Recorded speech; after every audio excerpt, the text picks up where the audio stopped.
Welcome, guys, to another episode of Beyond the Numbers, where we go into the depths of revenue mechanics, marketing, sales, but we go beyond the numbers as well and look into different areas of what actually makes up a successful founder, a successful business, from health, wellness, and in this case, wealth. Where we've got wealth strategist Todd Polke here, author, 20 years in the game. Todd, welcome to the podcast. Mate, great to be here. Good to meet you, man. And we learned, I just learned early on that we actually share a bit of a similar background back in the personal training days. So how did you go from, yeah, many years back. Yeah. How did you go from personal training to wealth strategist? Bit of a jump. Yeah, so here's what I found personal training. Like, you know it yourself. Like, what time in the morning do we tend to get up? It's just 4 o'clock. 4 Get o'clock. Gym for 5. That's about right. And I used to run a lot of boot camps as well. Like, and so I used to get up at 4 in the morning, just like you. I'd go through about 10 or 11 in the morning with clients. I'd have a bit of a break in the middle of the day, start again at about 2 or 3 o'clock in the afternoon and go through at about 8 o'clock at night with clients. But as many of your listeners will know, running a small business, your hours of the day don't stop just because you run out of clients, right? You've got marketing to take care of, you've got clients to take care of, admin, vein in my existence, all the stuff. Yeah. And so my day would wind up finishing by about midnight. And I do that 6 days a week. And I do that 50 weeks of the year, because my whole rule of creating success in life at the time was simply, well, the harder I work, the more successful I'll become. Yeah. And that was my philosophy of how I played the game of business, played the game of life. And now, Hustle. incorrect, the hustle culture. Yeah. Right? Don't get me wrong, hard work's great, but if it's your only strategy, it leads to a world of burnout. And so for me, I wound up burning out my body, wound up in hospital having leg surgery on both my legs because of overuse injuries. I was getting sick all the time, so I was being personal trainer. Well done, Todd. Good role model for everybody else. My personal relationship was broken. I had no personal life to think about. And then, do you know what? After all that's said and done, at the end of the year, the one area where I thought was supposed to be working really well, given how many hours I was working, being my bank balance, well, I was broke there too as well. And I got to a point of going, this shit's broken. There must be a better way of doing life. Yep. And it really set me on a pathway to find some, and started studying successful people, studying successful investors, successful business owners. And I learned this really powerful thing is that, well, if I didn't get my money working hard for me, then I was going to spend my entire life just working hard for money. And when I just sat there and I fast forwarded, what if I was in the exact same position, 5 years from now? In 5 years, if I'm in the exact same position I am in now, how am I going to feel like about that? And it was like a nightmare, just even thinking about it. And I knew at that point in time, everything had to change.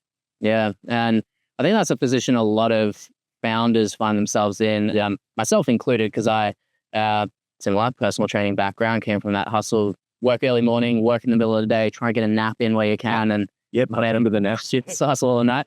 Yeah. In the cycle room, curled up, having a nap. Yeah, so just close the doors, switch it out. Absolutely, 100%. Yeah, and when I transitioned from that, so I went from personal training into sales and had a very successful sales career in the sense of making a good amount of money. But that was a similar sort of mentality. It was hustle. Yeah. And you get rewarded for it because the more sales calls you make, the more sales you make, obviously the more you make as well. And when I first transitioned into business and still in business now, like I've got this niggling thing in the back of my mind that's always like, if I'm not working, I'm not progressing. Right. How did you break that mindset and start to look at, well, how can I use my business as a vehicle versus just a glorified job? Yeah.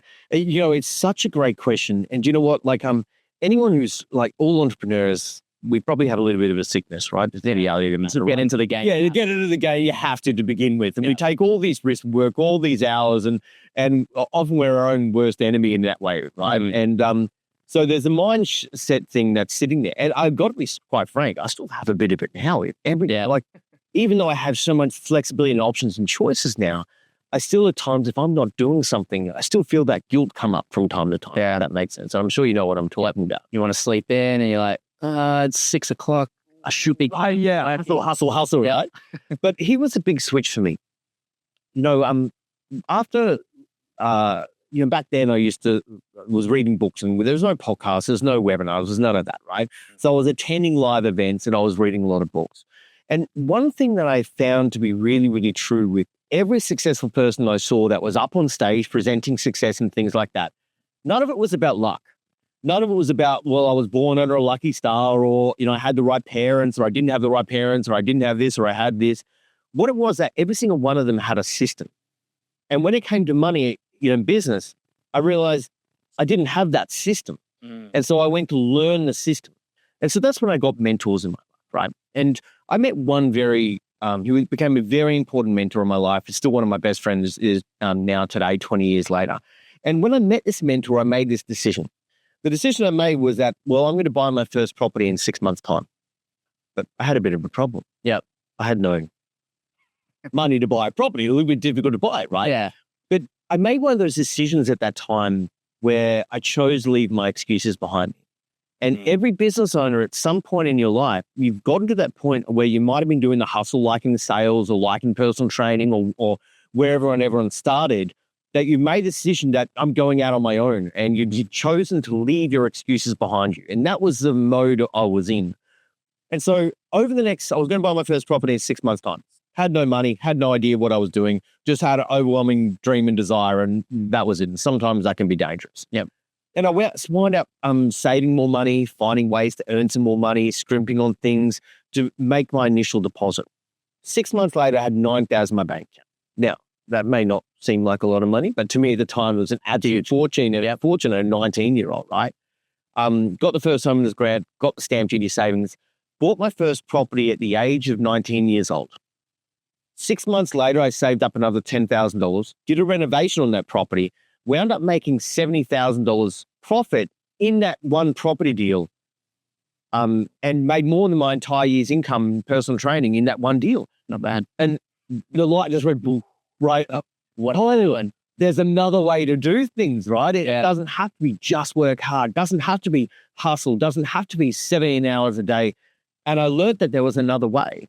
And from that moment in time, having that experience and learning that profits are better than wages, I got out of everything I was doing in a short period of time. Got out of personal training, got out of the army. I was still pretending to study at university at that point in time, thinking that was the way ahead. Yeah. And since then, just fell in love with the world of investing. And that's what I've been doing for the last 20 years now. I've had the privilege and the pleasure to work with thousands of investors over the years to help them grow their portfolios and create financial freedom. Interesting. And when it comes to making that transition, because I can speak from personal experience and just observation, whether it's with clients or other founders, even though they get into business, which is as you say, you got to be a little crazy to get into business for any reason. But then they go down this path of being extraordinary in one area, such as business, but following a more traditional path. And I made this, I don't know if it's a mistake, maybe you can tell me if it was a mistake, but made the money in sales, got out of that. I had a mentor at the time who we had a falling out. He kind of like took a business from me, but that's a sorry for that. Right? Well, it sounds like that happens. Yeah, story over beer, that one. Yeah.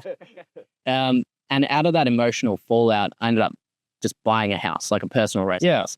I had some investments, like I've got gold, silver, some stocks, but a huge chunk of the cash that I made from sales went into a personal residence. Sure. Robert Kiyosaki, that's a liability, not an asset. Firstly, in your opinion, was that a mistake? But then for a business owner that is generating some good income, how do they then start to play the game as an investor, not just follow that, middle ground, middle path, buy a house, get the white picket fence, normal pathway? Yeah. So I've got a quite a decent perspective on this. I lived in that first house I ever bought because I had to do the first homeowners grant. However, I then what's called rent vested for the next probably 18 years of my life.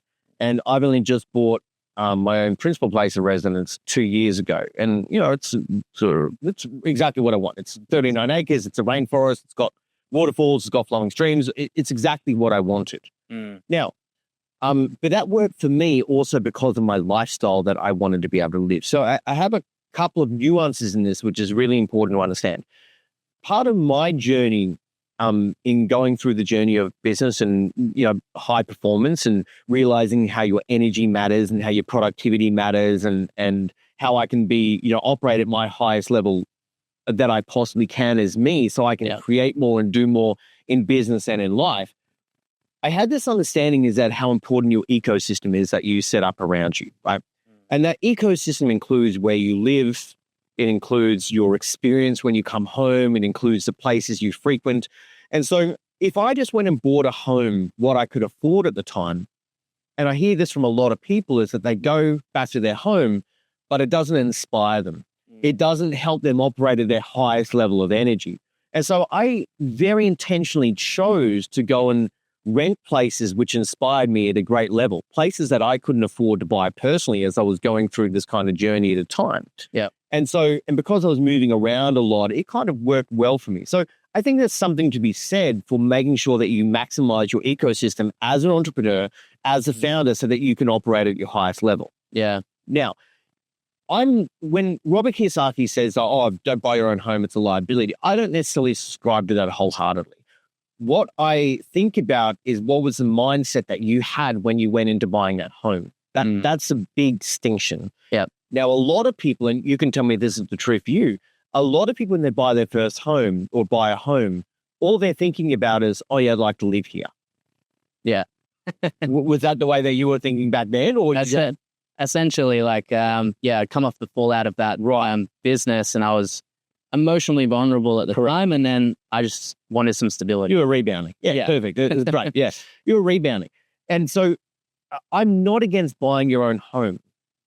My home right now has made over $1 million in growth in the last kind of 1.5 years alone. And so how can anyone look at that and go, that's a bad investment? Yeah. Now, Robert Kiyosaki talks about that because it's not putting money in your back pocket as a cash flow strategy. But he's referring to the US marketplace, which is radically different than the Australian marketplace as an example. Yeah. So when I think about buying your own home, I think about a few different things. I think about, is it a place that inspires you and lifts you up? Yeah. Does it, are you doing it just for the sense of safety and security? And is that more important than your financial freedom? Right?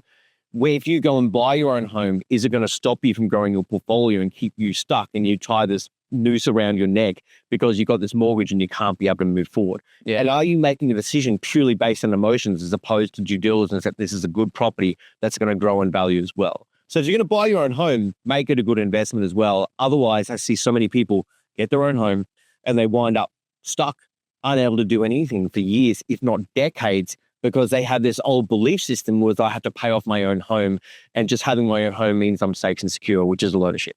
Yeah. And I resonate with a lot of what you say, because a lot of that's gone through my head as well. Like, I know I developed a lot of money scars because my family we weren't like hard or lower, typical middle class. Yeah, mine too. Yep. But then my mum and dad split when I was sort of teenage years, and my mum went through basically supporting me and my two brothers by herself, and doing that through credit cards. Right. So not the most financially savvy way to do it. Bless her, she did what she could with the knowledge she had. Yeah. But then I picked up a lot of those habits and got myself in a fair bit of debt by the time I was 21, I was in like 30 grand worth of credit card debt. Yep. Pursuing a dream, I went over and played soccer in America and stuff and did all that, but had no financial savviness. So after I dug myself out of that hole, I had like this allergy towards debt, where I never wanted to be beholden to any debt again. So after that successful period in sales and of business fallout and everything, I had a lump of cash and we bought the house in cash. Now this far from the dream house that was on the vision board and all that sort of stuff.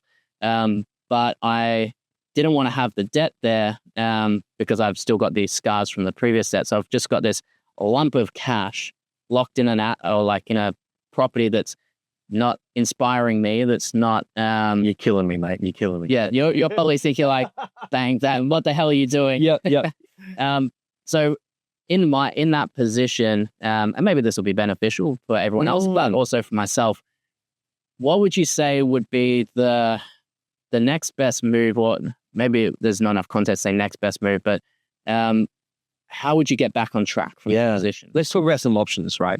Now, a lot of people look at investing and they go, oh, investing is risky, right? And they look at debt, oh, that's risky, right? But it's only risky if you don't know what you're doing. And like what you said before is important. Like most people don't know how. We're just never taught any financial education, any investment education. All we're taught is, let's get a job and exchange time for money and pay your taxes, be a good boy and girl, do what you're told, and get stuck in the middle. And this is exactly the reason I wrote this book, to live for your weekends and right. And then one day, hopefully, be able to retire at 65, 67 years old. If you're lucky, yeah. They keep raising retirement age. You can be 105 before you can retire soon. And 77% of the population rely upon some form of the pension in retirement. And I sit there and go, like, what a bullshit set of rules that we're taught. Yeah. So investing is risky if you don't know what you're doing. But let me tell you what's even riskier. It's doing nothing. Yeah. Staying in the exact same position because you've given into fear as opposed to taking some baby steps towards actually having some experience in the marketplace. Because what takes away fear is knowledge and experience. That's what takes away fear. Yeah. But if you always stay, oh, I'm just not going to do it, investing is risky, all that type of stuff, then you're never going to actually take that initial step. And investing doesn't have to be big, crazy, outrageous leaps. I tell so many of my investors, like, get started with $5 a week. If it's that scary for you, take $5 a week, invest in the marketplace, and become an investor and start getting your head in the market and start directing your mindset and your psychology and your energy towards that. You're going to become an investor. You're going to overcome this hurdle. Yep. Now, let's talk about our situation because I see this a lot, right? Money trapped in a home is lazy money. It's lazy money. Yeah. Because when money is trapped in a home, all you are saving is the cost of interest. So if the interest rate is, in Australia's about 5.5 to 6% at this point in time. So you're saving the cost of the interest. Now, if you can take that equity out and go and do something else with it that can earn more for you than your 6%, then there's a massive opportunity cost for not having that equity activated and working. Which even just at the standard market returns of 10% per year, you're still losing 4% by not having it. Right. But interesting, inflation is a silent killer. And we're just coming out of an environment of a very high level of inflation, and the average dollar is going backwards at a rate of knots. Yeah. So if your money in recent times has not been earning over 6 to 7%, then your money is literally going backwards and you're winding up in a worse position. Yeah. And for me, and by extension, I'm sure a lot of other people think a lot of that fear comes from, for me, it came from that experience of being in debt. But also there's like a security in the known of, cool, I know that, hey, at least you're getting that interest. You're not paying the interest, you're saving a little bit there versus, say, the risk. But as you were saying, like the risk of inaction is staying in like almost guaranteed failure. Yeah. And it's the same in business. Like I sat on the fence for business for a while of like, should I? Yeah. Till you eventually get it. There's a risk, right? Yeah. Yeah. And you realize that it's not as bad on the other side of the fence once you get there. So for those people that are like on the fence of, I know I should be doing something, but I don't know how to break past that. What are some of the strategies or tools from a mindset perspective you use to help reframe that thinking and get away from that safety mindset to, I'm going to play the game now? Yeah. One thing that I take a lot of my investors through is something called a money lens, right? And so every single one of us has a money lens. And that's basically how we perceive money. Because let's be clear, money is just a tool. Debt is just a thing. It's just a thing. Yeah. It's just how you use it. Good or bad. It's not good or bad. It's not good or evil. It's just a thing. What matters is how you use it and how you interact with it is what matters. And how you interact with money and how you interact with debt has everything to do with some of the experiences of learnings you've had along the way. Yeah. So we picture this, right? We as we're born, we come into a certain environment, and that environment teaches about who we are, what we're capable of, what we're not capable of, what you should expect, what you should not expect. And we learn it from our parents. We learn it from teachers in the education system. We learn it from society, right? And so we learn all about what money is and what we're capable of and what we should expect and what we shouldn't expect. Those things that we learn become our belief systems, right? And so our belief systems is what we filter everything that happens through the world through. So it's not what happens in the world, it's the meaning that we give it. And so something occurs in the world, money, debt, business, whatever it is, we then pass it through this belief system filter. And that filter we pass it through then dictates the actions that we take. So we then go, pass it through here, we decide this based on this filter, which isn't ours, it's a set of inherited belief systems we're taking from somebody else or society. We then choose a certain set of action steps. Those action steps are things that we do repeatedly, becomes our habits. Yep. What we do over a period of time becomes our reality, and it becomes our glass ceiling. And as we repeat it over and over again, it's just what our experience of life is and what our truth is at that point in time. Yeah.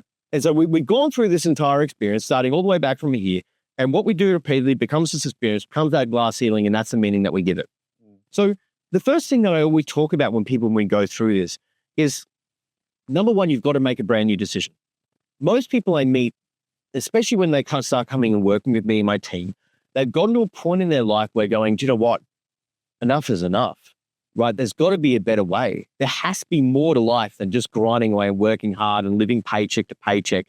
Or even if you're in business and you're successful right now, you want more out of life. You believe that your money should be working harder for you than you work for your money, right? And you might have gone to that belief system. So you make a brand new decision, like a proper decision, not a bullshit decision, a proper one where you leave your excuses behind you. Yeah, line in the sand. Right, line in the sand moment. And you're setting a new standard for what you want in your life. The next question I always come back to is, okay, well, let's start understanding the habits that you've been employing in your life to date around money, around your time, around your action, around investing. You've been doing consistently. It's gotten you to the result that you are right now. Because when we can understand those habits, we can actually start bringing the unconscious into the conscious, and we can make a brand new set of decisions around our thinking and around our doing. Then we redesign those habits to play at a higher game. Because, if you want to create a different level of outcome in your life, you've got to raise the standards in how you're playing the game of life, right? Whether it be money, whether it be business, whether it be whatever it is. And so we then redesign our habits to be playing at that higher level. What we do consistently becomes our reality. We now have a new set of habits to playing at a high level. That now becomes our new reality. That becomes our new experience of life. That becomes our new set of belief systems. We then learn some new things, and those things that we filter, what happens in life filters through our new belief system. We take a different set of actions. What we do consistently becomes our reality, and we have a brand new level of ceiling, which has gone up. Yep. So it's all about understanding habits. It's the biggest thing that because up to 40% of our lives is made up of unconscious habits. When we can start to understand those and we can choose to actively level those up, your whole world can change underneath your feet. 100%. And you see that in business as well. And I think you touched on it earlier, the power of mentors and having people in your world that are operating at that level. For example, I don't know if you know Dan Martell, but I work in his mastermind. So, and one of the big things that I've taken from him is not necessarily the strategies or the how-tos or the this, that, the other. It's just the way that he thinks and the way that he the way he articulates things and the way he solves problems. You can see that he's just operating on a different standard to, like for me, for example, to where I'm at. So by observing and being a part or like in and around his world and getting on calls with him, etc., it's shifting my perspective and my viewpoint on business to, hopefully allow me to play at a higher level as well. So from an investment standpoint, how do people start to identify mentors and the people to get around so they can start to not only change the beliefs and the way they view things, but actually have the roadmap and the perspective of what's possible for them? So true. There's a couple of things I'm thinking about when you bring this up, right? First is that, can the mentor do the job? Can they actually give you the education, the training, the tools in order to be able to do this, right? Now, when I look at a lot of in normal society, like financial planners or accountants or things like that, we're supposed to go to them to get advice. But I got to tell you, most of them have no idea what they're bloody well doing. They're on 80 grand a year. They're on 80 grand. They have no portfolios. They have literally no idea. And I work with a lot of them as my personal clients. And hats off to them for actually coming and getting some proper real world advice and growing their old portfolio. So they're living what they preach, so to speak. But qualifications do not mean qualified to help you grow your wealth. So step number one, can this person actually be a guide for you in order to be able to create that? And that means, have they created their own life and how they helped other people to do the same thing, right? That's step number one. Step number two, I think is really important, is philosophy, right? You talk about Dan Martell. I'm a big fan of Dan Martell. I've had a bit to do with Dan. And I relate to his philosophy in a big way. So I completely understand why you resonate with him. And so when you look at someone to work with, you want to understand what's their philosophy. And can you resonate with their philosophy around building wealth? One of my philosophies, one of the reasons a lot of people come and work with me is that I believe in values-based investing. So I don't invest in anything which destroys the world. destroys the planet, right? I don't refuse to be a part of it. Yeah. And a lot of my clients value that. One of the other philosophies that I have is that I don't care if it's property or crypto or shares or whatever it is. What I care about is what is the purpose it's there to serve in the portfolio. So I care about the intention behind why we're putting every element in, so we're building overarching wealth system. So I would say that's one of the two biggest things. It's all about, can they help you do the job? And can you resonate with their philosophy in order for there to be a guide for you to step by step be able to grow your wealth and build your portfolio? Yeah, that makes sense. And for anyone that's watching that, say, might want to work with yourself or possibly grab your book as well. Yeah. What are sort of the levels of that they need to be at to work with you? Like what level is more appropriate to grab the book first? And then what level do they need to be at from a income perspective, revenue perspective, et cetera, to have it make sense to approach someone like yourself to get that support? Yeah, 100%. Look, I wrote the book for anyone who wants to make a drastic change in their life. Being in the middle, just doing what we're taught to do. Go to school, study hard, exchange time for money, pay your taxes, buy a home with a fat mortgage on it and pay it off for 40 odd years, all that type of stuff. And most people get stuck in this place called the middle level of income, middle level of freedom, middle level of opportunity, middle level of earning, and middle level of meaning ultimately. And that's a pretty sad place to be in, to be honest, right? Life is about so much more than working to pay the bills. Anyone who's looking for an escape plan out of this feeling of being stuck on the treadmill, in the rat race, anything like that, escape the middle is the exact starting place for you to be. And that's whether I've had investors who are just starting out who are reading this and they've just gotten so much out of it. I've had investors who have tens of millions in a portfolio and they're still learning separate nuances that are in there that I've littered throughout the book, and it really has been designed for everybody. Anyone that wants to get that, you can go to escapethemiddle.com and they're going to be able to find that. And there's a lot of other trainings and tools and resources. Yeah. Now, when we work with people, we have clients that are just starting out for sure. And there's a pathway for them to be able to follow. And that's going to be very different than someone who's already got 10 or 20 million in a portfolio that wants to be able to take to the next level. So when we choose to work with people, we've got investors of all different levels, from those just starting out to those who have very advanced portfolios and want to make that transition from having a bunch of assets to actually realizing their financial freedom and leaving a legacy on from their life. So there's absolutely an opportunity for everybody. Yeah. And as we bring this to a close, as we run short on time, we kept going, I'm sure another couple of hours to go by, but for anyone that's in that bucket and they've maybe resonated with what some of the things you've mentioned today, what's the best place to find you, reach out to you, and possibly even consider working with you? So there's a couple of places people can go. Number one, as I said, go to www.escapethemiddle.com and you can get a copy of that book and you connect with us. It's a great starting point. Or Todd Polke is my name. I'm the only one that I know that's in existence. Go to any social media platform, do a bit of a search, you'll be able to find me there. We also, and we can give you some free training, give you a whole lot of different really interesting tools that's going to help you take that next step on your journey. Awesome. Thanks, Todd. So for anyone that is thinking of going down the path of wealth building, which I highly recommend, especially if you're in business, to get off that rat race and get off the hamster wheel, the treadmill, as Todd mentioned, jump on the book, reach out to Todd. Otherwise, I'm sure you guys got some value from this. I definitely did. Took the opportunity to poke around for some personal advice. But thanks for joining us, Todd, and we'll hopefully do this again sometime. Sounds good. Thanks, mate. Appreciate it.